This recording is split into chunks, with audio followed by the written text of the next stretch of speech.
ان کی پرسنل جو لائف تھی اس کے بارے میں ذکر کرتے فرمایا کہ یہ بڑے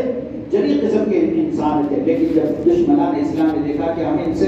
مقابلہ نہیں کر پا رہے، اب کریں تو کیا کریں، تو اس کے بعد ان کے سامنے دشمنوں کے پاس ابلیس لعین آیا، آ کر کہا کہ دیکھو ایک کام کرو کہ ان کی بیوی کو اپنے یہاں حوال کرا دو، اگر وہ مان جائے تو پھر تمہارا کام ہو جائے گا۔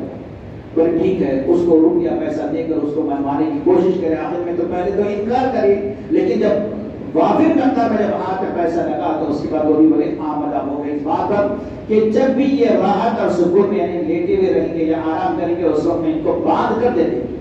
ہینڈ اوور کر دے گی باندھ کر۔ اتفاق سے ہوا یہ کہ دن میں روزہ رکھ کر رات میں قیام کر کے بندہ لیٹتے اس کا ڈھیر ہو جاتا، یعنی پورا آرام اور راحت لیٹے ہی نہیں لگ جاتی۔ وہ ایسے لمحات میں کہ گھر میں وہ چارپائی کے اوپر لیٹے تھے تو وہ اپنے طور پر انتظام کر دیا جائے، بولے موٹی رسی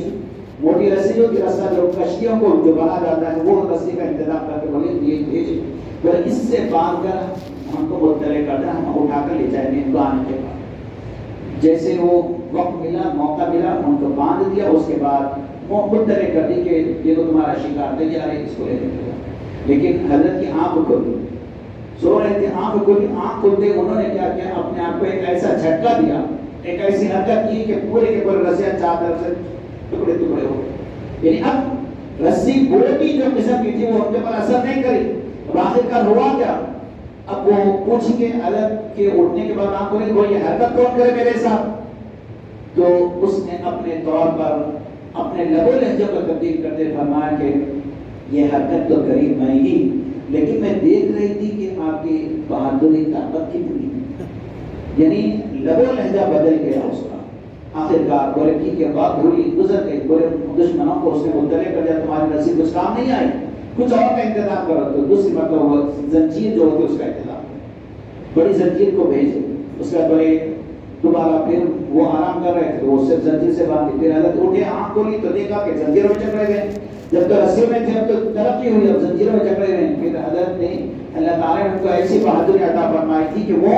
اپنے آپ کو ایسی حرکت کرے کہ جس سے پوری پورے زنجیر توڑ گئی، کوئی چیز ان کے اوپر اثر نہیں کر سکتی تھی، توڑ گئی۔ پھر آنکھ کھلی، بولے پوچھے کون، تو وہی بیوی اپنا لب و لہجہ بدلتے ہوئے اپنے انداز میں بولے، لیکن کری تو میں ہی تھی، لیکن آپ کی طاقت کا میں اندازہ کرنا چاہ رہی تھی کہ آپ کتنی آپ کے اندر، لیکن بات ہوئی گزر گئی۔ بولے دشمنوں کو اس نے مطلع کر دیا کہ تمہاری زنجیریں کام میں نہیں آئی، کچھ اور کا انتظام کر دو۔ تو اب شیطان کا پریشان ہوا، بولے یہ بھی نہیں تو اب ہوگا کیا، تو اس نے کہا کہ ایک کام کرو، انہی سے پوچھو کہ تمہارے اوپر کائنات میں کوئی چیز ہے جس کا اثر تمہارے اوپر ہو سکتا، بولے پوچھنا کون،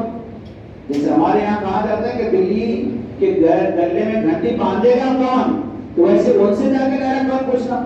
تو اب وہ بولے نہیں، وہ ایک بیوی کو پوچھو، اسی سے پوچھنے لگا، اسی سے ہوئے وہ، تو چنانچہ وہ اپنے پیار کرے انداز میں، محبت کرے انداز میں وہ اپنی بات کو رکھ دیا، اور اس نے کہا کہ آخر کائنات میں کوئی چیز بھی ہے ایسی جو آپ کے اوپر طاقت ہے کہ جو آپ کے اوپر اثر کرے، جو آپ سے زیادہ طاقتور ہو، تو انہوں نے کہا کہ کائنات کی کوئی چیز میرے اوپر اثر نہیں کر سکتی، کوئی چیز میرے اوپر اثر آور نہیں ہو سکتی، مگر یہ کہ 8 بال جو میرے کپڑے، اگر بولے 8 بال، بولے کہاں، بولے ان کے سر میں 8 بال ایسے تھے جو بڑے دراز تھے، لمبے تھے، قریب قدموں تک تھے، بولے میرے ان بالوں میں اگر مجھے کبھی جکڑ دیا جائے، باندھ دیا جائے، تو میں اپنے آپ کو آزاد نہیں کرا سکتا، کائنات کی کوئی چیز کا اثر میرے اوپر نہیں ہو سکتا سوائے میرے اپنے 8 بالوں کے۔ کیوں؟ وہ بھی تو انہی کے جسم کا ایک حصہ تھا، جو طاقت ان میں تھی وہی طاقت ان کے بالوں میں بھی تھی، تو وہ جس کی وجہ سے کسی اور چیز ان کے اوپر اثر نہیں کرتی۔ آخر کار ہوا کیا، وقت ہوا، ایک وقت پھر آرام کرنے لگے حضرت، وہی 8 بال کھول کر انہوں نے اسی سے ان کو باندھ دیا۔ اب وہ کیونکہ انہی کی بات ہے، انہی کے جسم کا حصہ تھا، لیکن اس سے اپنے آپ کو آزاد نہ کرا سکے، اس نے دشمنوں کو مطلع کر دیا کہ دیکھو تمہارا شکار تیار ہے، اور لے کر جاؤ، کیونکہ وہ ایک آدھ دو چار میں کئیوں کو انہوں نے واصل جہنم کیا تھا، وہ ایک ایک کا بدلہ ان سے لینا چاہتے ہیں۔ ان کو اٹھائے لے کر گئے اپنے قربان گاہ میں، ایک بڑا چھت تھا جس میں مین پلر بیچ میں تھا، اس سے ان کو باندھ دیا، اور ایک ایک چیز کا یعنی ایک ایک فرد کو جو مارا ہے انہوں نے اس کا بدلہ لینا چاہ رہے تھے، کرے کیا، ان کو دردناک تکلیف دینا شروع کرے، حالانکہ کہ ان کے ناک کاٹ دیے، کان کاٹ دیے، زبان کاٹ دیے، آنکھ کاٹ دیے، پیر کاٹ دیے. نہیں، حضور ان کے جسم سے ایک ایک کر ڈائریکٹلی ماں بات ختم تھی، لیکن ایسا نہیں، بلکہ ایک ایک پارٹس کو ان کے جسم سے الگ الگ کرتے ہوئے ان کو دردناک تکلیف میں مبتلا کرے. اور یہ خود اپنے اپنا بدے ہوئے ہیں. رب کے جناب میں انہوں نے دعا کی کہ پروردگار اتنی تو مجھے طاقت دے کہ جس کالم یا جس پلر سے میں بنا ہوا ہوں میں کم سے کم اس کو تو حرکت کر سکوں، اس کو تو میں ہلا سکوں. اللہ تعالیٰ نے اتنی ان کو طاقت نوازی تو وہ ہوا کیا، وہ اب جس کالم سے بدے ہوئے تھے اس کو انہوں نے حرکت کی کہ پورا کا پورا سطح بیٹھ گیا. اب وہ تو گئے ہی تھے لیکن جتنے اندر تھے وہ سب کو ساتھ میں لے کر گئے. تو جنت کے راہی اور ساتھ میں جتنے دشمنان اسلام تھے وہ سب کو واسطے جہنم کر دیا. اب یہ تو مال اور دولت کی طلبگار میں جو ان کی جو بیوی تھی جنہوں نے ان کا سودا کیا تھا، کیا وہ روپیہ پیسہ لے کر بچ گئی؟ کوئی نہیں، آسمان سے آ گئی، گھوٹو بھی چلا کر خاک کر کے رکھ. نہ وہ بچی نہ ان کے شوہر کو جو تکلیف دینے والے تھے انہوں نے بھی بچا لی. یہ باتیں حضور صلی اللہ علیہ وسلم بڑی طویل انداز، بڑی طویل حدیث سے مختصر میں نے اس کو ذکر کر دیا. اب یہ صحابہ کرام کے سامنے جب ذکر کرنا شروع کرے، بتانے لگے، تو ایسے لمحات میں ہماری نگاہ کہاں تک جاتی، بولے کہ ایسا کریں گے ایسا کریں گے، ٹھیک ہے، لیکن وہاں کیا تھا نظریہ؟ کوئی 1000 سال وہ ایسی عبادت کریں جو ہم نہیں کرے کبھی آج تک. اور وہ بھی دن میں روزہ رکھنا، ہم کو 1 مہینے کے روزے میں اوپر نیچے ہو جاتے، کبھی سحر میں بھی تو حالت بری ہو جاتی، دوپہر کے بعد سے روزہ رکھنا شروع ہو جاتا، حالت بری ہو جاتی ہے. لیکن وہاں 1000 مہینوں تک ایسی عبادت کہ جس میں دن میں روزہ اور رات میں قیام، اور پھر دشمنوں سے مقابلہ بھی، ایسی بہادری، ایسی شجاعت اور ایسی دلیری. اس کے بعد صحابہ کرام نے جب سوال کیا حضور صلی اللہ علیہ وسلم سے کہ یا رسول اللہ، پہلے کے جو افراد تھے وہ بڑی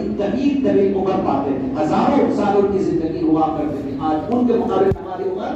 انتہائی قلیل اور کم ہے. ان کے مقابلے میں ہماری عمر کم ہے. اور وہ لوگ پہلے والے جو گزرے ہیں بڑی بڑی عمر اور لمبی لمبی عبادتیں وہ کر کر ہمارے سے زیادہ رتبے میں اللہ کے محبوب اور مقبول نہ ہوتے،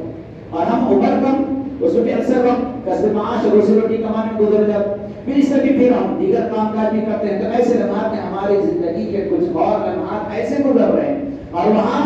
لمبی لمبی عمر گزار کر وہ رب کے محبوب اور مقرب بن جائے اور ہماری حالت کے رتبے میں مقام منزلت ہم سے کم ہو جائے، یہ چیز ہمارے لیے کیسا ہوگا؟ تو حضور صلی اللہ علیہ وسلم کے سامنے جب یہ بات ہوئی ذکر، تو صحابہ کرام جب یہ سوال کرنے لگے تو حضور صلی اللہ علیہ وسلم کی آنکھوں سے آنسو جاری ہو گئے،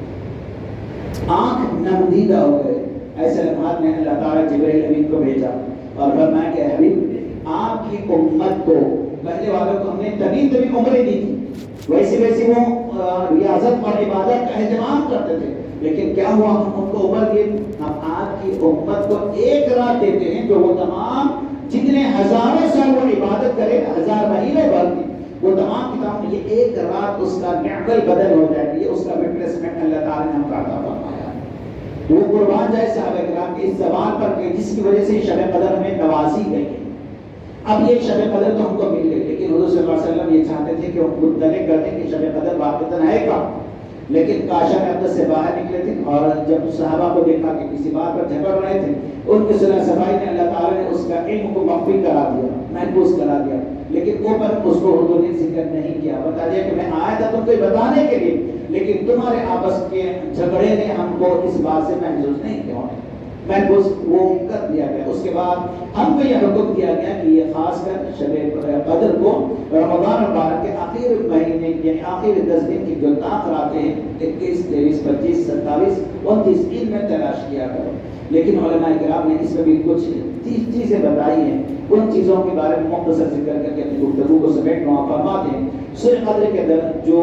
5 آیتوں پر جو مشتمل ہیں، اس کے اندر اللہ تعالیٰ نے 30 کلمات کو اس کے اندر ذکر کیا. کتنے؟ 30 کلمات اس سورہ کے اندر ذکر کیے گئے، اور ان 30 کلمات کے اندر جس کلمے کے ذریعے سے شب قدر کی طرف انڈیکیٹ کیا گیا، اشارہ کیا گیا، وہ ہے ہیا. یہ جو لفظ اس میں ہے تو بتا گیا کہ کون سا ہے، تو بتایا کہ 27واں لفظ ہے ان کلمات میں، 30 میں سے 27واں ہے. تو اس سے بتاتے ہیں کہ یہ ممکن ہو کہ یہ اسی کی طرف اشارہ کیا گیا ہے جس کی وجہ سے ہم کو یہ 27واں کلمہ 27ویں رات کی طرف ہم کو نشاندہی کر رہا ہے. دوسری توجہ اس کی بتائی جاتی ہے کہ سورہ قدر، لیلۃ القدر کا یہ جو لفظ ہے سورہ قدر کے اندر اللہ تعالیٰ نے 3 مرتبہ اس کو ریپیٹ کیا ہے. اور لیلۃ القدر کے اندر جو الفاظ آئے ہیں وہ 9 ہیں. لیلۃ القدر میں یہ الفاظ یعنی لیٹرز جو ہے اس کی کل تعداد ہے وہ 9 ہے. 9 اور یہ کلمات 9 ہیں. اور ورڈ کتنے مرتبہ ریپیٹ ہوا تو بتایا کہ وہ 3 مرتبہ ریپیٹ ہوا. اب یہ 3 کو اگر 9 سے اگر ضرب دیں تو بتایا گیا حاصل کیا ہوتا ہے, تو وہ 27. 9 دیا 27. تو یہ الفاظ ہم کو بتاتے ہیں کہ یہ شب قدر کوئی اور دن نہیں, یہ 27 میں ہی شب ہے. اس کی کچھ نشانیاں بتائی کہ مختصر یہ کہ اللہ تعالیٰ کی رات میں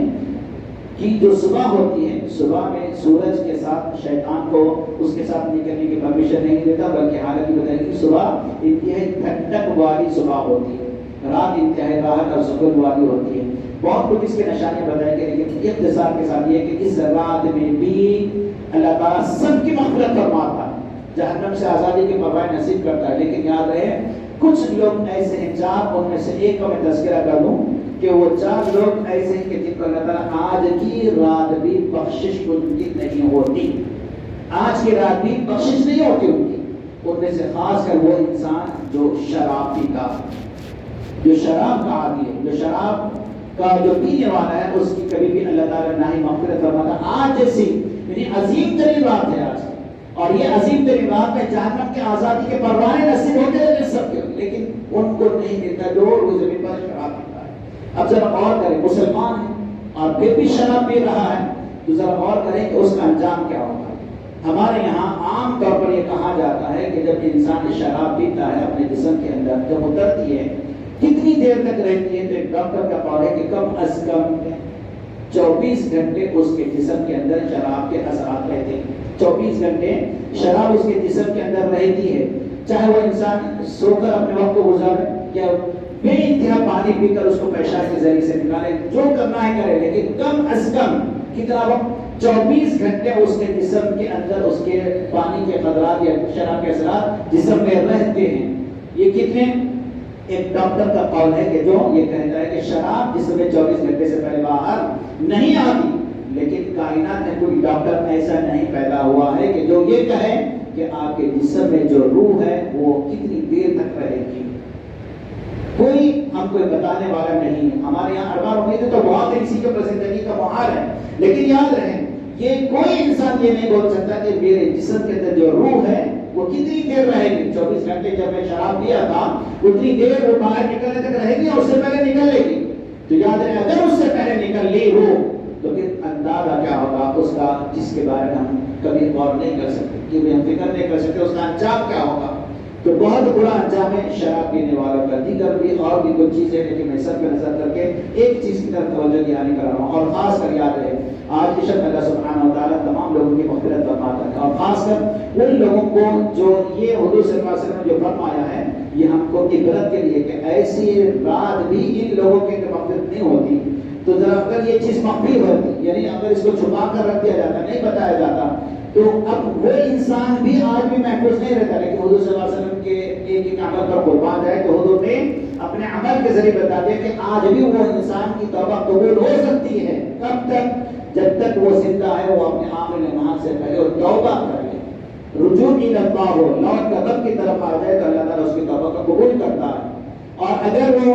تائب ہو جائے تو اللہ تعالیٰ اس کی توبہ کو کیسے قبول کرتا ہے. تو ایک مثال بتائی گئی چھوٹی سی کہ بندہ جب درب کے جناب میں لوٹ کر آتا ہے تو اس کو کتنی اللہ تعالیٰ خوشی ہوتی معلوم. ایک ایسا بندہ, ایک مثال حدیث میں بتائی گئی, وہ ایسی